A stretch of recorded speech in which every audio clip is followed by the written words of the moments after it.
Ini tuh persyaratan yang dibutuhkan oleh perusahaan. Oke, baik, silakan perkenalkan diri.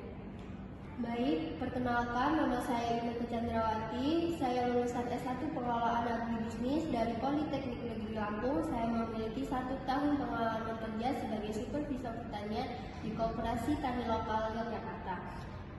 Saya mengelola lahan pertanian sayuran organik seluas 10 hektar dan memimpin 15 seorang petani. Saya juga berhasil meningkatkan produksi sayuran sebagai 30% dalam 1 tahun dengan menerapkan teknik pertanian organik ramah lingkungan, misal seperti penggunaan pupuk kompos dari limbah tanaman. Mengapa Anda tertarik melamar sebagai manajer di PT Sejahtera? Saya tertarik dengan PT Tani Sejahtera karena perusahaan ini fokus pada produk sayuran organik yang sehat dan saya ingin menerapkan pengalaman saya untuk meningkatkan produksi, mengelola lahan pertanian secara efisien, dan membantu petani mendapatkan hasil panen yang lebih baik. Sebagai manajer pertanian di PT, kamu harus mengelola lahan, mengatur jadwal tanam dan panen, dan membantu petani mengatasi masalah di lapangan.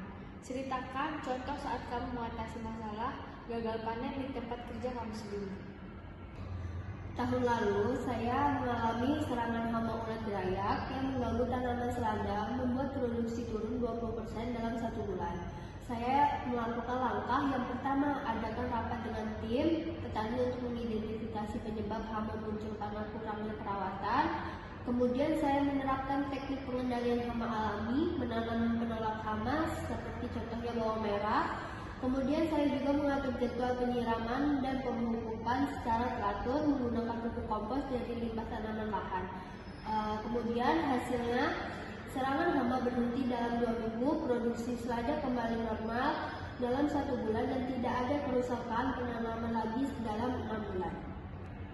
Baik, PT Tani Sejahtera ingin memperluas lahan pertanian ke Jawa Timur seluas 15 hektar dalam 6 bulan ke depan dan menjual produk ke pasar retail di Surabaya. Apa langkah kamu untuk mempersiapkan lahan tim petani dan memastikan kepatuhan dengan aturan pertanian PT? Langkah yang saya usahakan, 1. Persiapan lahan seperti cek kualitas tanah di Jawa Timur melalui uji laboratorium. Yang kedua, siapkan sistem irigasi yang efisien.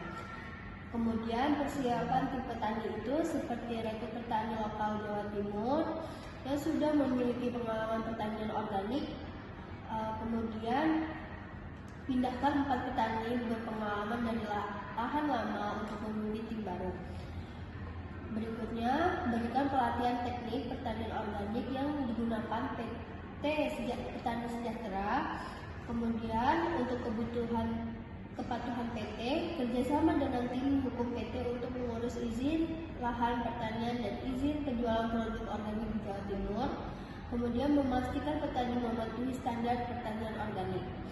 Untuk persiapan penjualan, hubungi retail Surabaya, misalnya supermarket lokal, untuk menawarkan produk sayuran organik PT sebelumnya baru dimulai panen. Apakah ada hal yang ingin Anda pertanyakan tentang posisi, kebijakan PT, atau target ke depan untuk kerja? Saya ingin tahu, Bu, apa target produksi sayuran yang harus dicapai oleh lahan baru di Jawa Timur dalam 1 tahun ke depan? Apakah PT Pertanian Sejahtera memberikan bantuan keuangan atau alat pertanian baru untuk petani? Baik, target produksi lahan baru di Jawa Timur dalam 1 tahun ke depan yaitu adalah 8 ton sayur per bulan dengan berfokus pada selada, bayam, dan brokoli. Produk yang paling diminati di pasar Surabaya. PT akan memberikan alat pertanian baru seperti alat penyemprotan hama alami, alat pengelolaan pupuk kompos, dan bantuan biaya pelatihan untuk petani setiap 3 bulan sekali. Dan apakah kamu kamu memiliki ketersediaan untuk memulai bekerja dalam 2 minggu jika keterima? Terima kasih untuk jawabannya. Saya memiliki ketersediaan untuk memulai pekerjaan dalam 2 minggu. Baik, tim HRD akan menghubungi kamu dalam 3 hari ke depan untuk memberitahu hasil wawancara kerja, dan jika diterima akan mengirimkan surat penawaran kerja beserta detail kontak seperti gaji, fasilitas, dan tanggung jawab resmi. Terima kasih telah meluangkan waktu hari ini. Saya, Zina Talia, menghargai pengalaman kerja dan ide yang kamu bagikan. Terima kasih sudah meluangkan waktunya untuk hari ini. Saya tunggu kabar baiknya dan saya siap berkontribusi dalam